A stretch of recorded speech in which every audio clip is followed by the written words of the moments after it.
Čaute, ja som Will. A ja som Heidi. A spolu sme Blue and Red Brothers.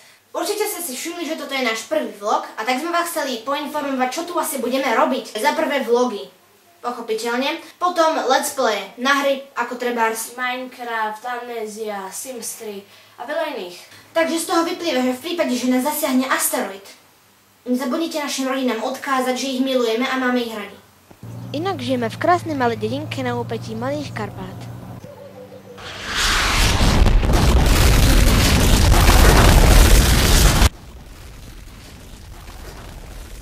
Každopádne, určite ste si všimli, alebo možno aj nie, že na Dunaji boli záplavy, lode museli zastaviť a skoro celé mesto by bolo pod vodou, nie by tých 3-metrových zábran. Až dobre má byť blízka záplava aj v Gabčíkove. Ale buďme radi, že to nie je ako v Amerike.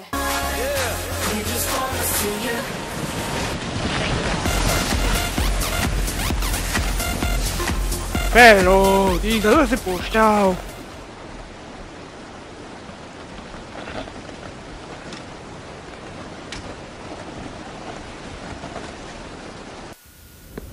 A upsi.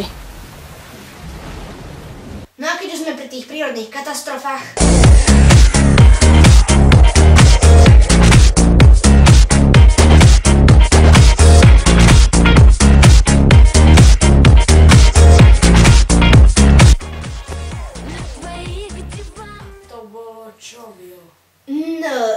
dá sa povedať, že teplé rusky spievajúce v aute. No a máme tu aj muža, ktorý rozbil svoj počítač, ale to už si nechajte na ďalšie video. Ale nie, čaute. A nezabudnite dávať lajky a odbery.